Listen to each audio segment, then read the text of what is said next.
Welcome to the Own Your Best Life podcast. I'm May Emson, your host, leadership and mindset coach. Here, we talk all things spiritual, mindset, business, leadership, and wellness for the modern seeker who wants to align their life with purpose and inspiration. We'll cover career changes, stress management, meditation, energy, intuition, and more. Each episode holds spiritual and practical tools to help you live a life of your wildest dreams without getting burnt out along the way. Ready to live a life on your own terms? This is the Own Your Best Life podcast. Welcome, friends, to episode number 40 of the Own Your Best Life podcast. And if you are on social media, which I assume most of you are, you know as well as I do that it can be really addictive. If you ever find yourself caught up in the scroll and you suddenly look over at your time and all of a sudden you're like, what time is it? What happened? Time just suddenly disappears. What about the comparison trap that happens when you see other people's lives and they look like they're having the best time and everything is just so amazing and you start comparing. And so I use social media for my business, and while I have created some boundaries around how and when I use it, I noticed that it's been a while since I stopped using social media and decided that one of the things I wanted to do this year or last year was to go on a social media fast. So I started with about 7 days over the holidays. It actually extended to 10 days, and I'll share my learnings with you if you're curious about doing it yourself. So I want to be clear, first and foremost, that I think social media can be an amazing tool. And like many things in life, nothing is inherently good or bad. If you think about technology and the internet, it has allowed so many small businesses to gain access to people that they never would have. And there's just so much inspiration that can be shared across all these platforms and through these virtual communities. But at the same time, like anything else that can be overused, it can control you. You can become so attached to the new posts, to the new messages, and you don't know what it would be like anymore if you didn't check your social media account so many times a day. And as I do love to challenge myself to explore new ways of thinking or living, knowing that I've been on social media for some time now, I felt it was time to go off of it over the holidays and focus on my family. And I know this might sound like such a simple thing to do, to just not go on social media. But if you use social media for business or even for pleasure, there's this feeling not just of missing out, but of becoming obsolete.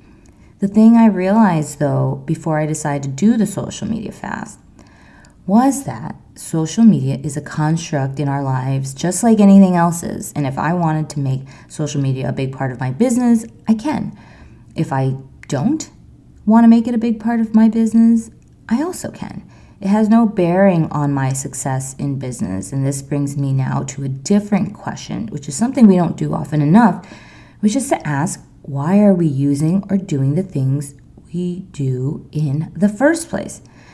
So my answer for this question as it relates to social media is that I want to inspire and I want to be inspired.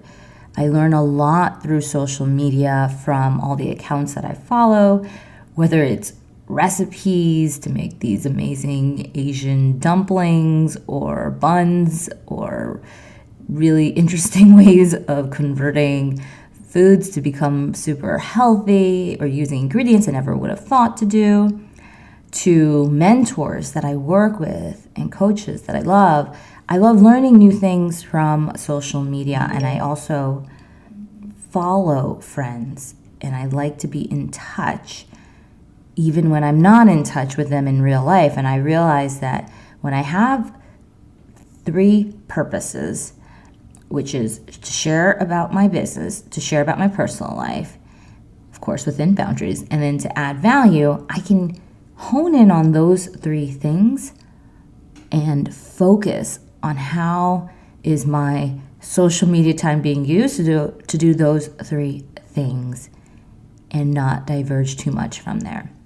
And so when I came away from social media and then came back to it, it allowed me to see what I've missed when I'm off social media, as well as it's given me time to think about how do I want to use it as I come back. And my first thoughts are that I just want to be on social media less overall in terms of time. This means not scrolling at night right before bed, using time boundaries to help with that, and also not using it first thing in the morning. I go on around lunchtime and before we eat dinner as a family with these time allotments so I don't mindlessly scroll. And that's when I'll check my messages or when I'll respond to comments and when I'll post. And the other thing is to decide for myself when I don't want to use it. When I don't want to use social media is just as important as when I do, if not even more important. It helps create some of those boundaries of a life where you're constantly, checked into technology. So for something that blends in with our lives and our phones, it can be easy to check emails and then social media constantly throughout the day. And so all the things I'm sharing can apply to pretty much anything that we spend a lot of time on, including our work. So just keep that in mind for those of you that may have some workaholic tendencies.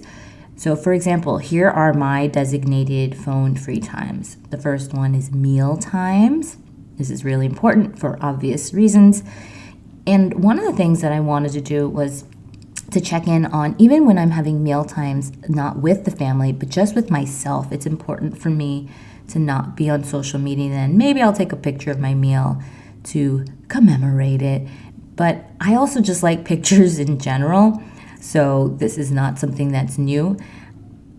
But what is new is this idea of using your meal times as another time to do work. Social media in a way is work for me. I know for a lot of folks it's just pleasure, but for me it is work. So the way for me to give myself a little bit of time and space is to actually say, let's just eat, even if it's just me. It has nothing to do with, not being present with my family, but being present with myself is just as important. When we use these devices or technology or any kind of the ways that we buffer, we're really just looking at ways to distract ourselves, or they can be ways for us to distract ourselves from what we're actually having to think about or manage through in our lives. So when we have those distractions taken away, the question is, who are we? What do we do? What do we think about? How do we spend our time when we don't have all of these things? And so this is really the crux of the question that we're bringing to the forefront. When we think about why do we use something, and then we check in on how do we actually use it, we're actually start to see that we may not be as in alignment as we thought we were with our original intents and purposes. And that's where we can do our little bit of a check-in and say, okay, if I'm just scrolling and it's not really helping and an hour goes by, I'm not adding value, I'm not really being inspired, I'm not really doing anything, and then I'm leaving and not feeling great about it, maybe it's time to unfollow certain accounts, only check in on a few accounts that you love and adore, and just, give yourself a bit of that edit. The other time that for me is a phone-free time is personal outings. These include any kind of dates or trips with the family or just outings. So again, trying to be really present. It's okay, again, for me to take pictures, to commemorate things, but deciding when and what to share on social media for me will become an afterthought. And with that being said, it's also really helpful for me to communicate with people like my family about social media or the people that I'm around. For example, telling them that you're going to post or asking their permission before you do so is a key aspect, at least for me, of keeping these relationships healthy. When you have a business purpose for your social media account, it's not just about sharing, your pictures with family and friends anymore. So you do have to be a little more conscientious of what you're sharing and who you're sharing. And there are certain things that I don't share on social media that make up a big part of my life, and that is okay. You or I don't owe anyone our entire personal or professional lives. And when I went off social media for those 10 days, it reminded me of how much of a life I had outside of what people see. It reminded me of all those amazingly cool or amazingly mundane things that our lives are composed of and people just have no clue about. And that's okay. When we look back at all the things that have happened, our lives are pretty rich in all these really beautiful ways. And there were so many fun moments that occurred over the course of those 10 days that I would have shared on social media, but didn't. And what was interesting was it didn't make it any less real or special that I didn't share it with others. Again, for those that you don't use it, you're probably like, why is this even a thing? But I will tell you, if you're using social media like I do, or as someone does when they're sharing more consistently and posting consistently, you do think about what you're sharing and what you don't share and start to have that bit of insight into what people think of your life versus what is actually happening in your life. I try to keep mine pretty close to the same, but of course I try not to share everything because it actually doesn't matter if I share everything. It matters if I share something that's helpful. So it reminded me of that saying, if a tree fell in the forest and no one saw it, did it really fall? So of course, the unequivocal answer is yes, it did happen. I like to think of social media as this time capsule, something that captures things after they are happening, but not necessarily before or during. We live our lives first and foremost, and our real lives, not the ones on the internet, are the most important thing for us to attend to. Our real minds, not those of others. Our real relationship, not other people's. Our real bodies, not anyone else's. So live your life first. This is what sometimes happens with social media. We become so disconnected from our own lives or who we are and what we have present today. And even when I was on social media, there is just so much that is not captured that it reminded me that we get to choose what we want to share and when. And it takes some intention, like anything else, to be really thoughtful or helpful about the content that I share. But when I get a message from someone letting me know that they really needed to hear that one thing I shared that day, it reminded me, and it reminds me constantly, that energy behind the intention is always carried through and felt, even on these social platforms. I like to think of technology, social platforms, even all the digital courses, virtual retreats, social media as like containers of energy that can still transmit teachings, that can still share, high vibrations of love, of determination, of joy, of compassion, of fun, of play, just as much as real life interactions can as well. And so I think as long as we are really intentional about what we are doing and what we hope to share and the good that we're hoping to put out there, it will be carried through and it will be felt. And it might sound really strange to say this, but I feel so inspired now coming back to social media. I feel like I have this different kind of mental clarity that taking a break from anything always provides.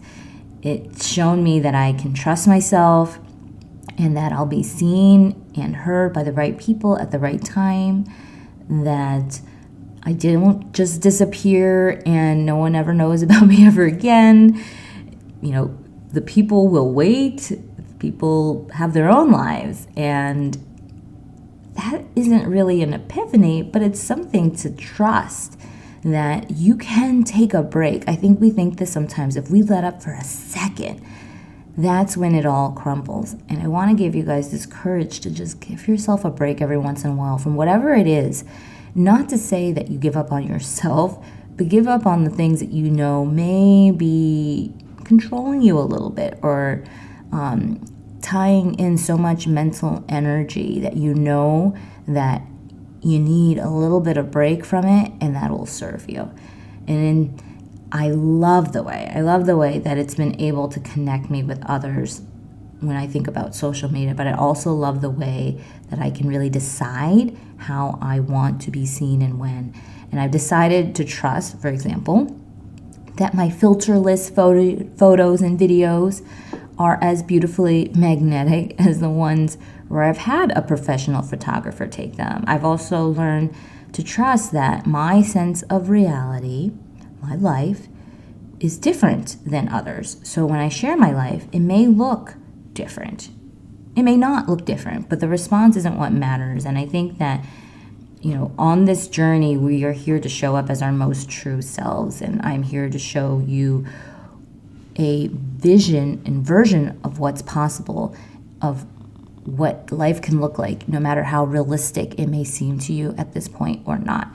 And what matters more when we do show up is that we're coming from that place of authenticity and connection, of being the same person that they would meet or you would meet in real life, of being a friend, a confidant. For me, it's to be a guide who is just as human as you are. And I know this to be true, that as technology changes, we're going to be asked to consistently figure out how we interact with it, how we engage with it in healthy and productive ways. And this is no different. I think about how my girls will show up on social media when I have created certain boundaries, or I have created a different point of clarity for myself and how I engage with it. And I think it'll be so much more healthy because I can be informing them from a place of realistic usage and experience. So this is no different than anything else that we engage with in life, and let it either control us or not control us. So taking a break via the social media fast that I did for what ended up being 10 days was just as rejuvenating as going on a retreat. And at a time when we are constantly complaining about how little time we have, figuring out how you want to manage social media usage is not a small decision. I know many of you use that little screen time thing that your phone shows you, so maybe take a look at it and see if that's something you want to track a little bit more closely. So, knowing now how fun that social media fast was, you bet I'll be doing more of them. They may be mini ones, they may be long ones, but either way, you probably won't even realize it because you'll be too busy living your own beautiful lives.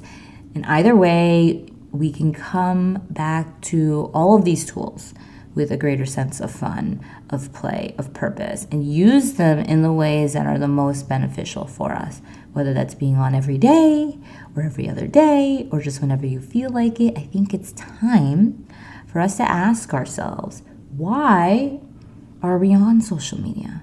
And if that aligns with how we're spending time on these tools, then you'll know your answer. So that's it, my friends, for this week. And if you want to join in on the fun of creating a new way of thinking, we're going to be retraining our brains during my Mindful Heart Boot Camp on January 24th. We will be learning mindfulness techniques and strategies to train your brain for optimal success, resilience, as well as the power to manifest the life that you desire. I cannot wait to spend the afternoon with you. You can check it out, sign up at mayemson.com/mindfulheart. And if you are wondering about the start of the new year, your goals, your visions, how you want to live differently and be more fully present, engaged, or creative, or whether you want to do a social media fast or not, I have created a virtual planning retreat that you can take on your own time for a visioning retreat. It's called Your Best Year. You can check it out at mayemson.com/yourbestyear. It is a super fun, super clarity driving experience. So I encourage you guys to check it out. A lot of people had great feedback about this retreat, which is also why I'm leading the Mindful Heart Retreat later in January. You will come up with amazing tools for your own meditations, your own ways of living more mindfully every single day, of being more present. And in a time where time is our most precious resource, how we live through the energy and the way that we are able to focus with our minds is one of our most powerful tools. So I can't wait to share all the magic with you. Again, you can go to mayemson.com/mindfulheart to learn more, and you will be amazed at that experience. I know it. All right, so have a great one, you guys. I love you, and I'll see you next time. Thanks so much for joining us this week on Own Your Best Life. Make sure to subscribe to the show on iTunes or wherever you listen to podcasts so that you'll never miss a show. And while you're at it, can you please rate and review on iTunes? I would so appreciate it. Share it with a friend, take a screenshot of it, and tag @MayEmson. This helps continue to get the word out. For more show notes and resources, check out www.mayemson.com. You'll have all the links to everything you heard here today. Thanks so much for listening. It's time to own your best life.